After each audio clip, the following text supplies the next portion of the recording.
The slave auction at the St. Louis Exchange in New Orleans on March 15, 1840, drew the largest crowd anyone could remember.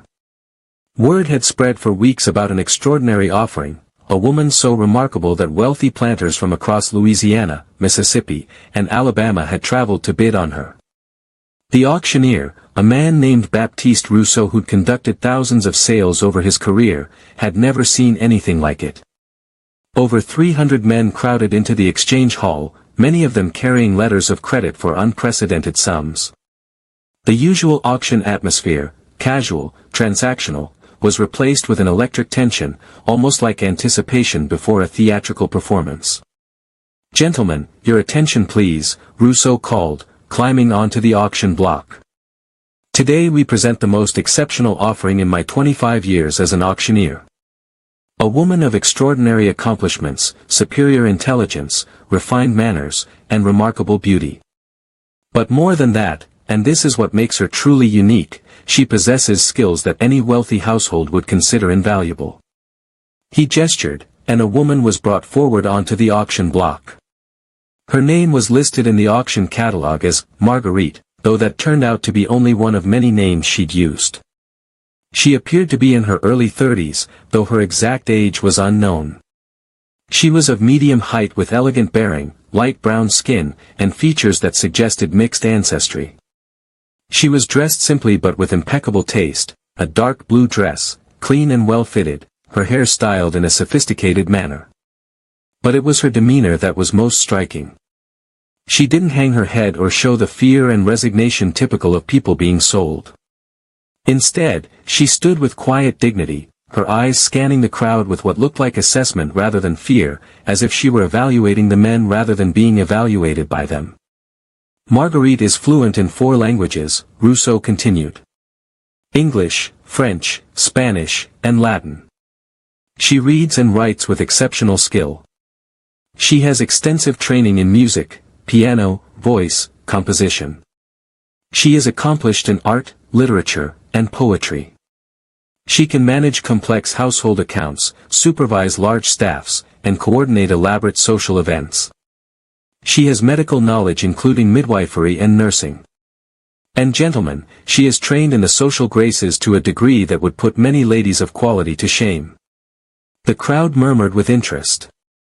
A slave with such accomplishments was extraordinarily rare. Most enslaved people were deliberately kept illiterate and uneducated.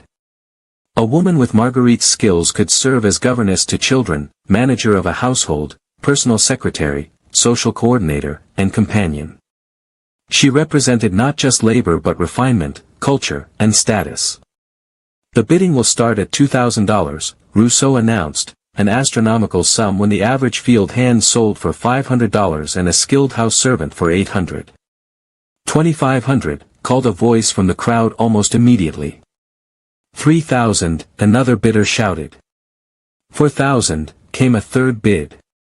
The price climbed rapidly, $5,000, $6,000, $7,000. Men who traveled hundreds of miles to bid dropped out as the sum exceeded what they'd brought or could justify. But a core group of the wealthiest bidders continued, determined to acquire this remarkable woman regardless of cost. Standing at the back of the crowd, trying to see over the heads of taller men, was someone nobody paid attention to, a young black woman named Delphine, about 20 years old, wearing the plain dress of a house servant. She'd been sent by her owner to observe the auction and report on prices. Her master was a slave trader who wanted to know market trends. But Delphine wasn't watching the bidders. She was watching Marguerite. And what she saw on the older woman's face troubled her. Because while everyone else saw dignity and composure, Delphine, who'd learned to read people's true feelings as a survival skill, saw something else in Marguerite's eyes: calculation. Cold, patient calculation, as if Marguerite were executing a carefully planned strategy rather than passively enduring an auction. $10,000, shouted a planter named Charles Beaumont, a wealthy man from a plantation outside Baton Rouge. The crowd gasped. $10,000 was an unprecedented price, more than some small farms were worth. $12,000, countered another bidder, a New Orleans banker named Antoine Marchand. $15,000. Beaumont shot back, his face flushed with determination. Marchand hesitated, calculating whether any slave could be worth such a sum. Finally, he shook his head and withdrew. $15,000, going once, Rousseau called. Going twice. Sold to Mr. Charles Beaumont for $15,000, the highest price ever paid for a woman at this exchange. The crowd applauded, partly for Beaumont's successful bid, partly for the spectacle of witnessing such an extraordinary sale. Beaumont approached the block to claim his purchase, his expression triumphant. He'd beaten out numerous competitors for a prize that would elevate his household status throughout Louisiana society. With Marguerite's skills, he could host the most sophisticated salon in Baton Rouge, impress business associates, and demonstrate his wealth and taste. "She's everything described, I trust?" Beaumont asked Rousseau. "Everything and more, sir," Rousseau assured him. "The seller has provided extensive documentation of her training and abilities. You've made an excellent purchase." Beaumont turned to Marguerite. "I am Charles Beaumont. You'll be coming to my plantation, Belle Rive, where you'll manage my household and serve as governess to my children. Do you understand?" "Yes, monsieur," Marguerite replied in perfect French, her voice cultured and composed. "I understand completely." But as she said it, Delphine, still watching from the back of the crowd, saw that same calculated look cross Marguerite's face. And suddenly Delphine understood, this woman wanted to be sold to Charles Beaumont. The entire auction, despite its apparent spontaneity, had somehow been orchestrated to achieve exactly this outcome. Why? What was Marguerite planning? Delphine filed the observation away, returned to her master's office, and reported on the auction prices. But she couldn't stop thinking about Marguerite and that look of cold calculation. Meanwhile, Marguerite left the exchange with Charles Beaumont, beginning the journey to Belle Rive plantation. On the surface, she appeared to be exactly what Beaumont had paid for, a cultivated, skilled, valuable acquisition. But Marguerite had a secret. Multiple secrets, in fact. And if any of them were discovered, the consequences would be catastrophic, not just for her, but for dozens of people whose lives depended on those secrets remaining hidden. The first secret was her name. She wasn't Marguerite. That was just the latest in a series of identities she'd used over the past 15 years. Her real name was Marie Catherine Laurent, and she'd been born free in Haiti. The second secret was her purpose. She hadn't been randomly captured and enslaved. She deliberately arranged her own enslavement and orchestrated her sale to Charles Beaumont specifically. Because Beaumont had something she needed, access to information that could save lives. The third secret was what she actually was, a spy and operative for the Underground Railroad, one of the most effective conductors in the South, responsible for helping over 200 enslaved people escape to freedom over the past decade. And the fourth secret, the most dangerous one, was why she'd targeted Beaumont's household specifically. Because Belle Rive plantation wasn't just a cotton plantation. It was a central hub in a massive slave trading operation that kidnapped free black people from the North, forged papers showing them as fugitive slaves, and sold them into slavery in the Deep South. Dozens of free people had been destroyed by this operation, their lives and freedom stolen. And Marguerite, or rather, Marie Catherine, intended to destroy the operation from the inside, expose everyone involved, and free as many victims as possible. She'd spent 2 years preparing for this mission, learning the skills that would make her valuable enough to command a high price, cultivating the right connections to ensure she'd be offered at the St. Louis exchange, and arranging for rumors about her exceptional abilities to reach Beaumont's ears so he'd be motivated to bid. Everything had gone according to plan. She was now inside Belle Rive, positioned to gather evidence and execute her mission. But what Marguerite didn't know was that Charles Beaumont had secrets of his own. And that another person, someone unexpected, was already investigating the kidnapping operation from a different angle. That person was Delphine, the young woman who'd watched the auction with such attention. Because Delphine had her own secrets and her own mission. And when Marguerite's plan and Delphine's investigation collided, everything would become far more complicated and dangerous than either woman had anticipated. Belle Rive Plantation sat on 3,000 acres along the Mississippi River north of Baton Rouge. The main house was an imposing Greek Revival structure with white columns and wide galleries, surrounded by gardens and oak trees draped with Spanish moss. Behind the main house stretched slave quarters, outbuildings, and fields where 200 enslaved people worked growing cotton and sugarcane. Charles Beaumont presided over this empire with absolute authority. He was 52 years old, a widower whose wife had died in childbirth 3 years earlier. He had 3 children, 15-year-old Claire, 12-year-old Robert, and 9-year-old Anne, who were being raised by a succession of governesses and house servants. Marguerite arrived at Belle Rive and was immediately put to work.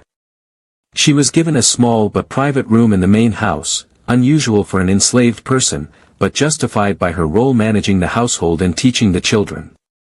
She was expected to supervise the other house servants, coordinate meals and social events, keep household accounts, and educate the Beaumont children in languages, arts, and social graces. She performed these duties flawlessly. Within 2 weeks, the household ran more smoothly than it had in years. The children's education improved dramatically. Social events were coordinated with precision. Even the other enslaved workers, initially resentful of this newcomer who'd cost their master a fortune, had to admit she was effective and fair in her management. But Marguerite's real work happened at night, in the hours after the household slept.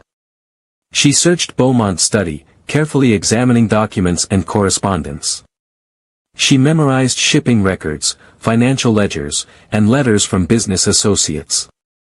She was looking for evidence of the kidnapping operation, proof of who was involved, how it worked, where victims were taken. And she found it. Hidden in a locked drawer in Beaumont's desk, which Marguerite picked using a hairpin, were documents that laid out the entire operation. Names of conspirators. Locations where free black people were kidnapped.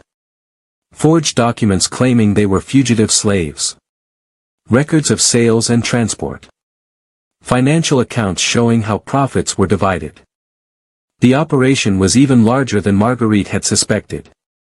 Over the past 5 years, at least 75 free black people had been kidnapped, falsely documented as fugitive slaves, and sold in Louisiana and Mississippi.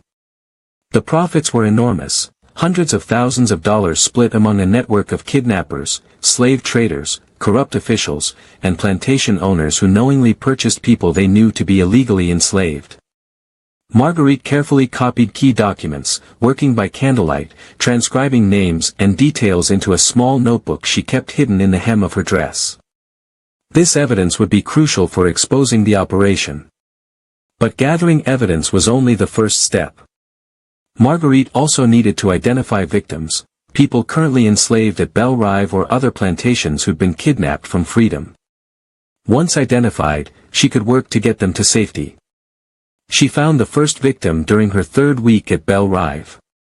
His name was listed in the plantation records as Samuel, a field hand purchased 2 years earlier. But when Marguerite questioned him carefully, pretending to be conducting a household inventory, she learned details that didn't fit his official story. "You were purchased from where?"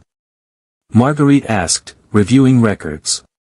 "Charleston, ma'am," Samuel said. "At least, that's what I was told." "And before Charleston?" Samuel hesitated. "I don't. I'm not supposed to talk about it." "I'm asking on behalf of Master Beaumont," Marguerite lied smoothly. "He wants accurate records. You can speak freely." "I was born free," Samuel whispered, looking around to make sure no one else was listening. "In Philadelphia. I had papers proving it. But 2 years ago, I was traveling through Maryland on business. I was grabbed off the street, my papers were stolen, and I woke up in chains being transported south. They told me I was a fugitive slave and that I'd be sold to work off my capture bounty. I tried to tell them I was free, but nobody listened." Marguerite's heart ached for him, but she kept her face neutral. "How old were you when this happened?" 23. "I'm 25 now." "Ma'am, why are you asking these questions?" "Just updating records," Marguerite said. Then, taking a calculated risk, she added quietly, "Samuel, if I could help you get your freedom back, would you trust me?" Samuel stared at her in shock. "Ma'am, what are you?" "Answer the question. Would you trust me?" "Yes," Samuel breathed. "God, yes. But how? I can't explain now. But I need you to do something for me. Identify others here who were born free and illegally enslaved. Find out how many, what their stories are. Can you do that quietly?" "There are at least 5 others I know about," Samuel said. "Maybe more. We don't talk openly about it because the overseers punish anyone who claims to be free. But yes, I can find out." "Good. Be careful. Trust no one except the people you're certain were kidnapped. And wait for my signal before doing anything." Over the next month, Marguerite identified 9 people at Belle Rive who'd been kidnapped from freedom, 9 people whose lives had been stolen by the operation she'd come to expose. But her investigation was complicated by an unexpected development. Delphine arrived at Belle Rive. She appeared one morning as part of a group of enslaved workers being transported from New Orleans to various plantations. Her master, the slave trader, had sold her to Beaumont as part of a lot of house servants. When Marguerite saw Delphine during the morning inspection of new arrivals, their eyes met. And Marguerite saw recognition in Delphine's expression. This was the young woman who'd been watching her so intently at the auction. "You," Marguerite said carefully. "What's your name?" "Delphine, ma'am," the young woman replied, her tone respectful but her eyes sharp and assessing. "You were at the St. Louis Exchange," Marguerite said. "I remember seeing you in the crowd." "Yes, ma'am. I was there on my master's business." "And now you're here." "Yes, ma'am." Delphine held Marguerite's gaze steadily. "Seems we both ended up at Belle Rive." Something in her tone suggested this wasn't coincidence. Marguerite made a mental note to watch this young woman carefully. That night, Marguerite was in Beaumont's study copying more documents when she heard a sound behind her. She turned to find Delphine standing in the doorway. "What are you doing here?" Marguerite demanded quietly. "Same thing you are," Delphine replied. "Looking for evidence." "Evidence of what?" "The kidnapping operation. The illegal enslavement of free black people." "I know that's why you're here. I've known since I saw you at the auction."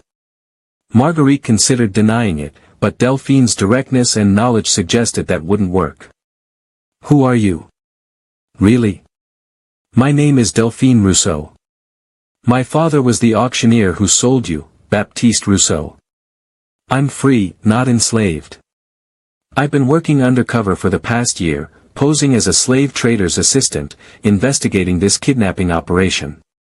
When I saw you at the auction and realized you were deliberately engineering your own sale to Beaumont, I knew you were investigating too. How did you get yourself sold here?" Marguerite asked. "I convinced my master, who's actually an Underground Railroad operative posing as a slave trader, to include me in a lot being sold to Beaumont. I needed to get inside Belle Rive to search for evidence." "Same as you." Marguerite studied the young woman. "Why would a free black woman risk being actually enslaved? If anyone discovers you're not legally enslaved, they could just keep you anyway. Make it real." "Because my brother was kidnapped 3 years ago," Delphine said, her voice hardening. "Jonathan Rousseau, 21 years old, born free in New Orleans, traveling in Alabama when he was grabbed and sold. I've been searching for him ever since. I traced the operation that took him to Belle Rive. I think he might be here or at one of Beaumont's associated plantations." Understanding dawned on Marguerite. "You're looking for your brother. And for evidence to destroy the people who took him," Delphine confirmed. "So we're working toward the same goal. We should work together." Marguerite wanted to refuse, she worked alone, always had. Bringing in a partner increased risk. But Delphine had resources and knowledge that could be valuable. And if she was already investigating, refusing to coordinate with her might lead to them interfering with each other's work. "All right," Marguerite said. "We work together. But we need to be extremely careful. If Beaumont suspects either of us, we're both dead." "Agreed," Delphine said. "What have you found so far?" They shared information, Marguerite showing Delphine the documents she'd copied, Delphine sharing what she'd learned from her year undercover. Together, they had a more complete picture of the operation than either had separately. But their partnership was tested 3 days later when Charles Beaumont called Marguerite to his study. "Marguerite, I have an important task for you," Beaumont said. "I'm hosting a dinner party next week for several business associates.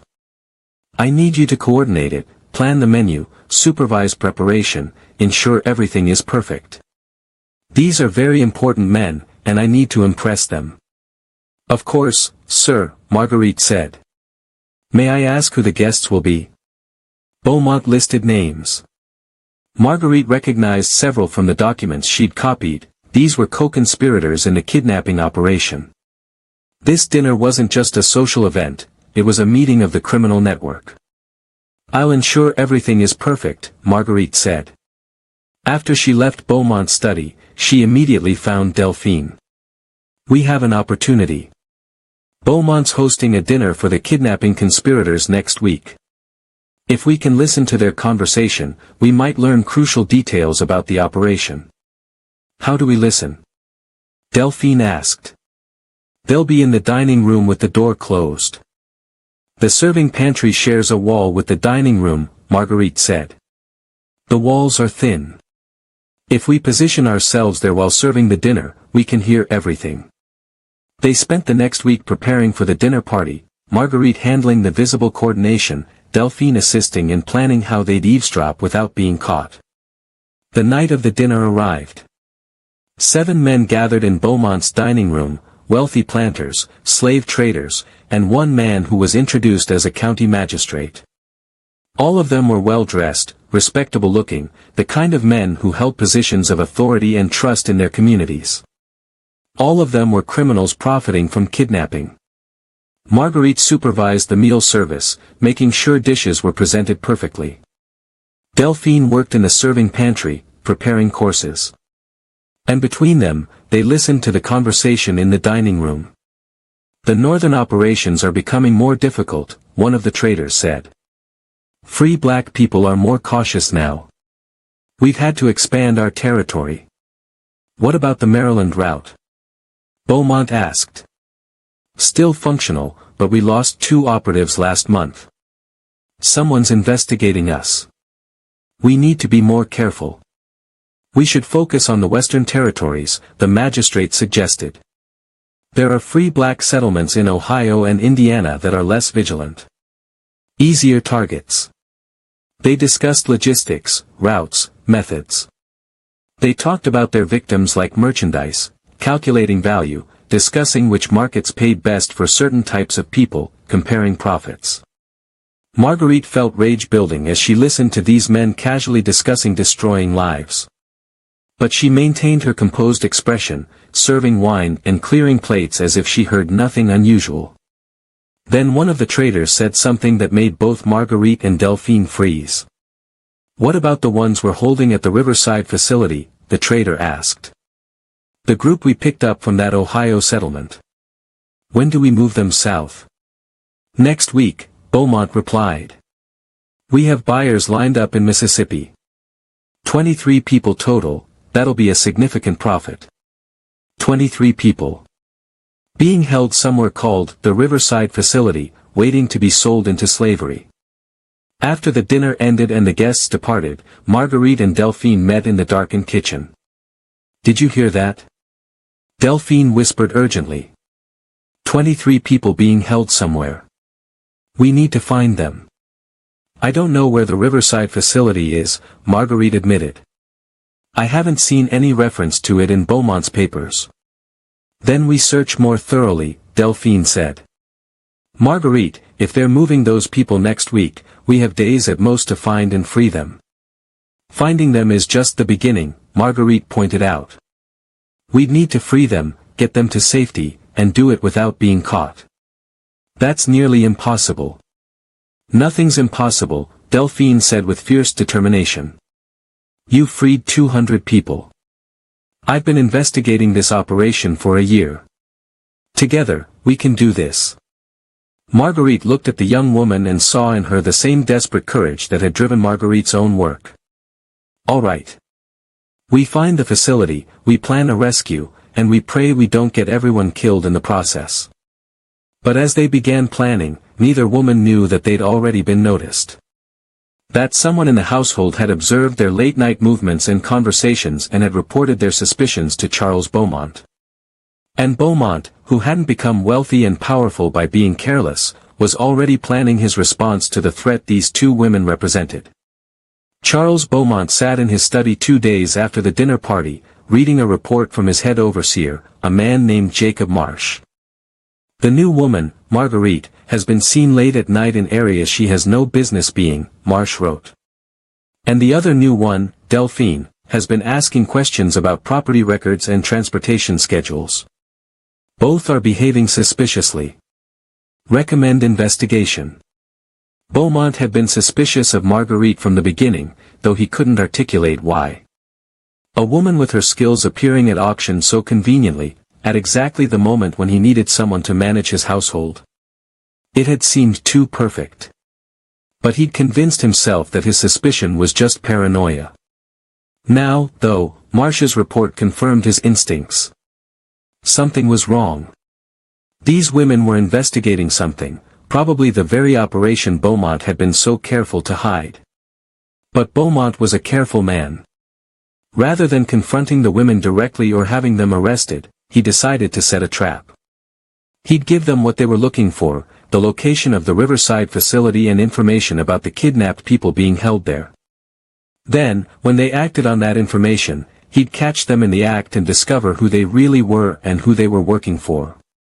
The trap would serve multiple purposes: eliminate the immediate threat, identify any larger network they might be part of, and send a message to anyone else who might consider interfering with his operations.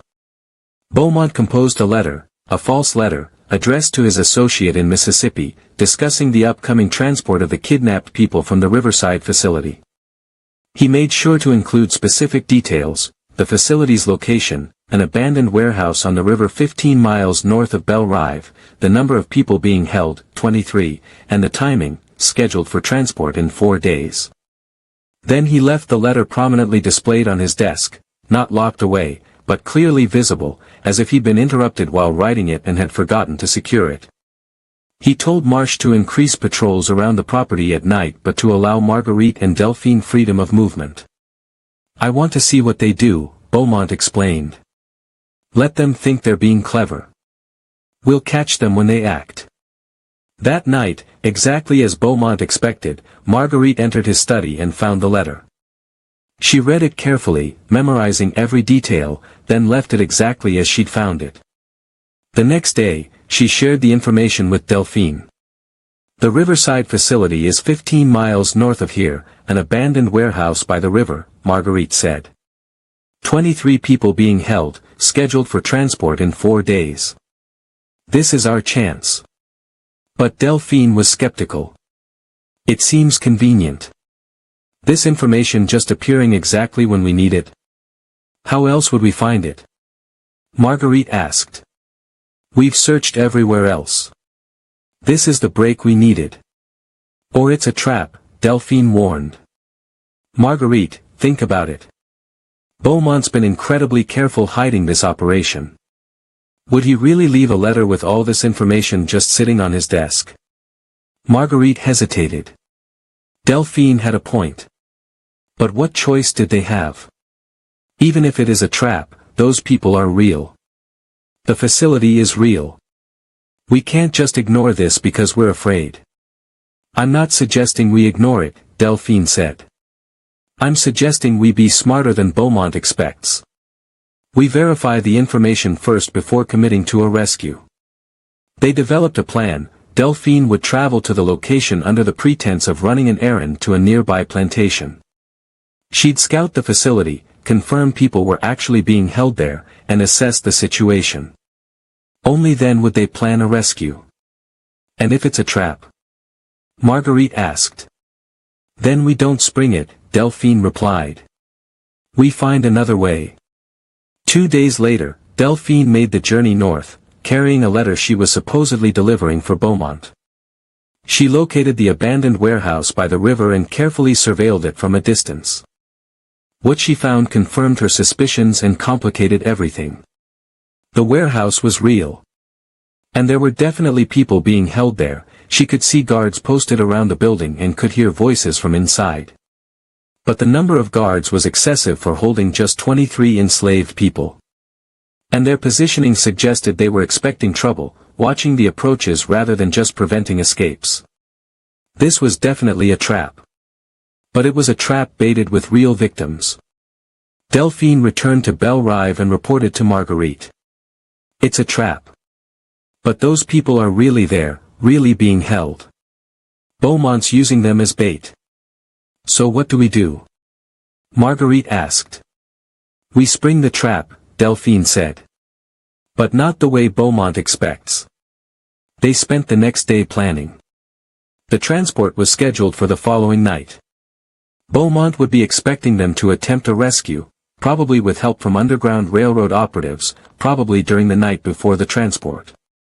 He'd have guards positioned to capture anyone who showed up. So we don't attempt a rescue, Marguerite said. We do something else. We expose the operation publicly before they can transport those people. How? Delphine asked. The dinner party guests, Marguerite said. They're conspirators, but they're also our evidence. If we can expose them publicly, with proof of what they've done, the entire operation collapses. The authorities would have to investigate. The people at the warehouse would be freed as evidence. That's incredibly risky, Delphine pointed out. And it requires proof these men will believe and can't dismiss. I have proof, Marguerite said. Documents I've copied. Testimony from victims. And Delphine, I have something else, something I've kept secret until now. She went to her room and returned with a small leather bag. Inside were papers, official papers bearing seals and signatures. I'm not just an Underground Railroad operative, Marguerite said. I'm also a legal investigator, commissioned by abolitionist lawyers in Boston to gather evidence for lawsuits against the kidnapping operations. These documents give me legal authority to collect evidence and testimony. They're not recognized in Louisiana, but they're legitimate in federal courts. Delphine stared at the papers. You're legally authorized to investigate this? Yes. And I have connections, abolitionist lawyers, federal marshals sympathetic to the cause, journalists who'll publish exposés. If we can get this evidence to the right people, we can do more than free 23 people. We can destroy the entire operation. But that requires getting the evidence out of Louisiana, Delphine said. How do we do that if Beaumont's watching us? We get someone else to carry it, Marguerite said. Someone Beaumont isn't watching. She was thinking of Samuel and the other kidnapping victims at Belle Rive. They had the most to gain from the operation's exposure and the most motivation to ensure the evidence reached safety. But before they could finalize the plan, disaster struck. That evening, Beaumont called Marguerite to his study. When she arrived, she found not just Beaumont but also Jacob Marsh and 2 armed guards. Close the door, Marguerite, Beaumont said coldly. She did, her heart racing. This was it, she'd been discovered. I've been patient with you, Beaumont said. I've watched you search my study, copy my documents, question my workers. I've waited to see what you do with the information you stole. But my patience is exhausted. So now you're going to tell me exactly who you are, who you're working for, and what you were planning. I don't know what you mean, sir, Marguerite said, maintaining her composure even though her mind was racing through possible escapes. Don't lie to me, Beaumont said. He nodded to Marsh, who grabbed Marguerite and held her while one of the guards searched her. They found the small notebook hidden in her dress hem, the one containing all her copied evidence. Beaumont read through it, his face darkening. You've been documenting my business operations. Recording names, dates, transactions. This looks like evidence being gathered for legal proceedings. You kidnap free people and sell them into slavery, Marguerite said, abandoning pretense. Yes, I've been gathering evidence. And yes, I intend to use it to destroy your operation and free everyone you've enslaved. Who are you? Beaumont demanded. Your accent is wrong for an American-born slave. Your education is too extensive. Your skills too refined. Who are you really? My name is Marie-Catherine Laurent, Marguerite said. I was born free in Haiti. I'm an investigator and operative working to expose and destroy kidnapping operations like yours. And you've already lost, Beaumont. Even if you kill me, the evidence I've gathered will reach people who'll use it against you. Evidence you're currently holding? Beaumont said, waving the notebook. I think not. As for who you're working for, I'll discover that soon enough. Marsh, take her to the old sugar house. Keep her there until I decide what to do with her. As the guards dragged Marguerite from the study, she caught a glimpse of Delphine watching from the hallway. Their eyes met briefly, and Marguerite saw understanding in Delphine's expression. Delphine would have to act alone now. And Marguerite would have to trust that the young woman was capable of completing the mission. The sugar house was a stone building at the edge of the plantation, used for storing equipment. It had a heavy door with a strong lock, perfect for holding a prisoner. Marguerite was locked inside with no windows and only a small ventilation gap near the ceiling. She sat in the darkness, assessing her situation. She was captured. Beaumont had her evidence. Her identity was exposed. Within days, maybe hours, Beaumont would decide to either kill her or sell her far south where she'd never be heard from again. But she'd accomplished something important, she'd documented the operation. And even though Beaumont had her notebook, Marguerite had memorized everything. If she could somehow get word to her contacts, the information could still be used. She just had to survive long enough to get that word out. Hours passed. Marguerite dozed fitfully, trying to conserve energy. Then, near midnight, she heard sounds outside the sugar house, footsteps, whispered voices, the scraping of metal on metal. The lock clicked open. The door swung inward. And silhouetted against the moonlight, Marguerite saw Delphine, along with Samuel and 3 other men. Quickly, Delphine whispered urgently. We have maybe an hour before Marsh checks on you.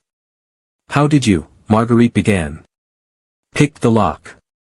Samuel and the others helped me overpower the guard. But Marguerite, we can't stay here. Beaumont knows who you are. He's planning to move you tomorrow to a slave trader who specializes in making people disappear. We have to run tonight. We can't run, Marguerite said. Not without freeing those people at the warehouse. There's no time, Delphine protested.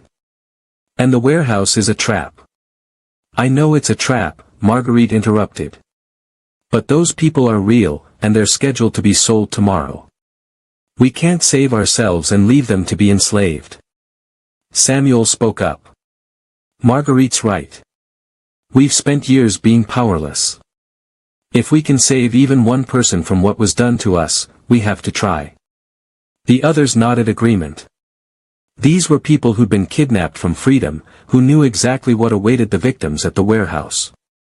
They were willing to risk everything to prevent others from suffering the same fate.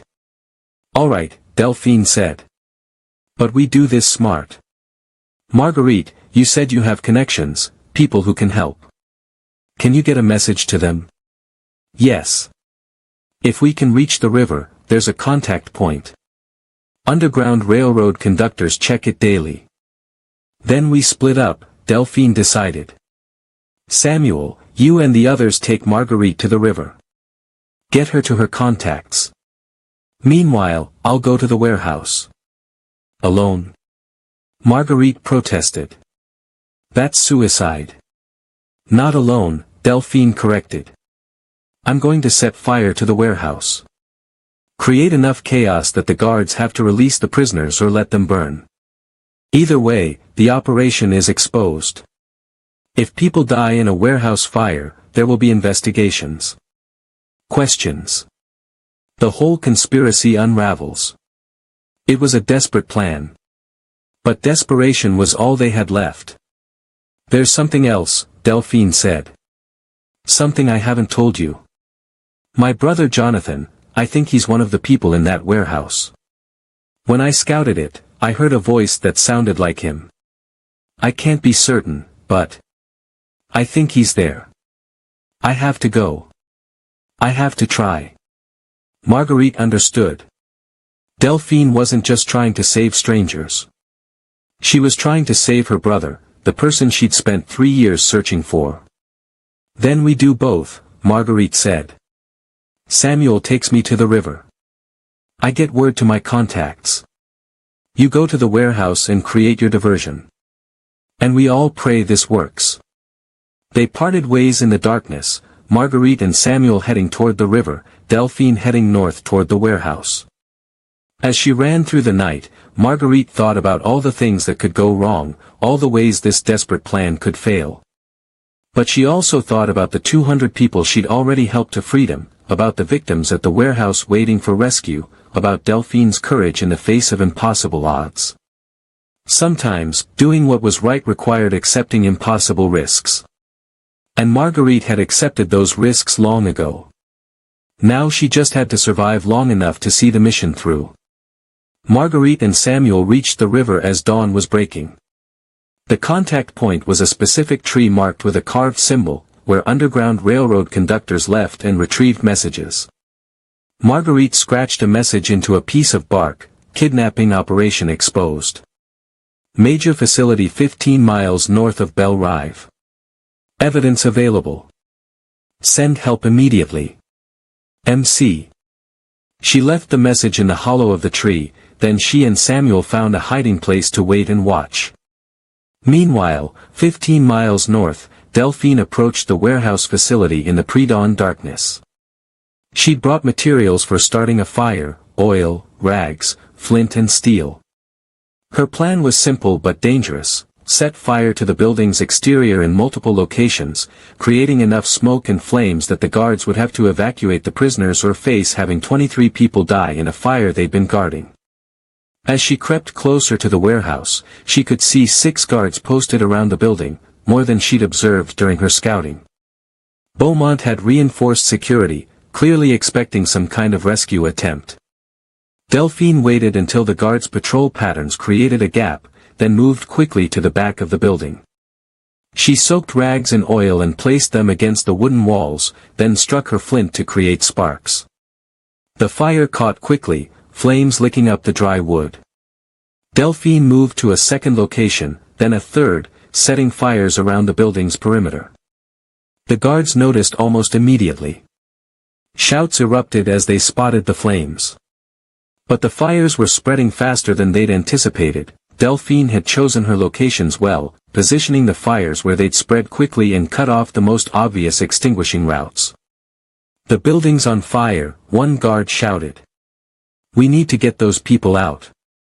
"Our orders are to keep them inside," another guard protested. "If they burn to death, Beaumont's investment burns with them," the first guard pointed out. "We get them out, secure them elsewhere, then fight the fire." The guards opened the warehouse doors and began evacuating people. Delphine watched from hiding as 23 people, men, women, and children, were brought out and secured in a rough cluster while the guards tried to organize a bucket brigade to fight the fire. And there, among the evacuated prisoners, Delphine saw him, her brother Jonathan. Older, thinner, clearly traumatized by 3 years of captivity, but unmistakably her brother. She wanted to rush to him immediately, but she forced herself to wait for the right moment.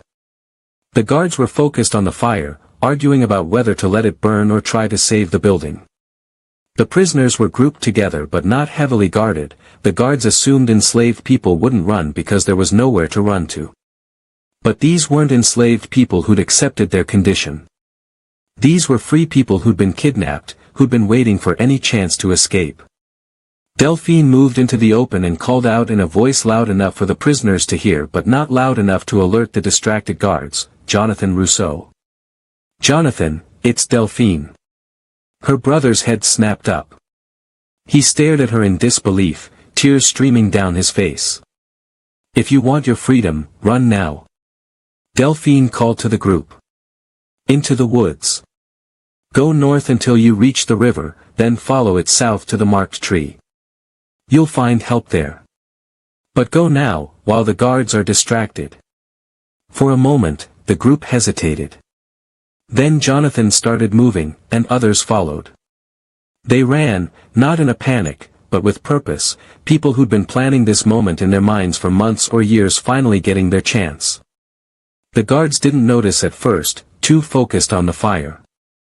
By the time they realized the prisoners were escaping, more than half were already into the woods.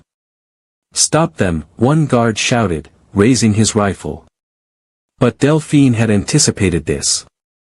She'd brought one more surprise, a small explosive device, just black powder packed into a sealed container, that she'd positioned near the warehouse's main support beam. She detonated it using a long fuse she'd lit before calling out to her brother. The explosion wasn't large enough to destroy the building, but it was loud enough and destructive enough to collapse part of the wall and create a much larger fire. The guards scattered, more concerned with their own safety than with pursuing fleeing prisoners. Delphine ran into the woods, following the escaped prisoners. She found Jonathan, embraced him briefly, then took his hand. "We have to keep moving. The guards will pursue once they organize. We need to reach the river." As they ran, the sky behind them glowed orange with flames. The warehouse, Beaumont's holding facility for kidnapped people, was burning. The evidence of the operation was being destroyed, but so was the operation itself. By the time the escaped group reached the river, Marguerite and Samuel were there to meet them. Marguerite had organized the group, explained the plan, and provided guidance on routes to freedom. "The Underground Railroad contacts will be here by evening," Marguerite explained. "They'll transport everyone north in groups. But we need to keep moving until then. Beaumont's people will be searching." "What about Beaumont?" Delphine asked. "What about the operation?" "We destroyed one facility, but the conspiracy is still operating." "Not for long," Marguerite said. She pointed to a boat approaching on the river. "Help has arrived."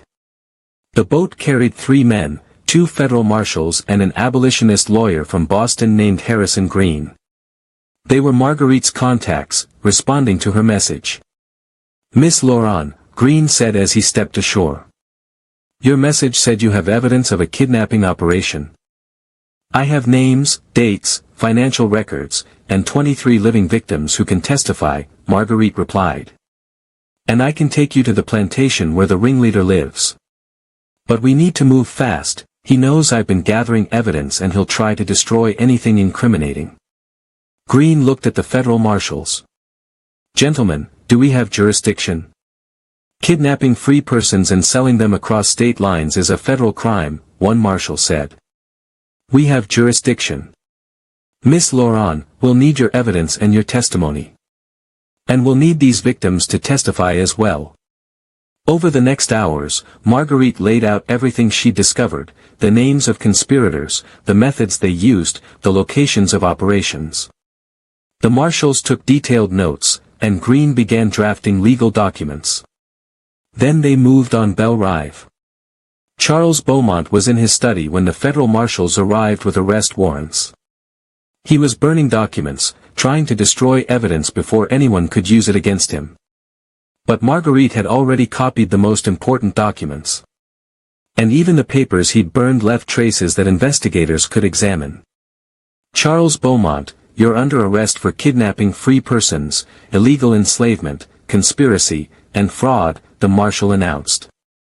"You'll be transported to federal custody to face trial."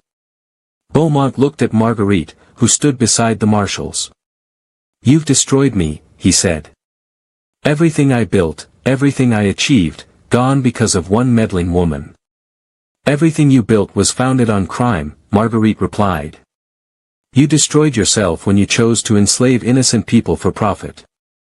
The marshals searched Belle Rive and found additional evidence, letters from co-conspirators, financial records, lists of kidnapped people. They arrested Beaumont's associates as they arrived at the plantation, not realizing they were walking into a federal investigation. Within 3 days, the entire operation was exposed. Newspapers across the North published the story, a massive kidnapping conspiracy that had enslaved at least 75 free black people over 5 years.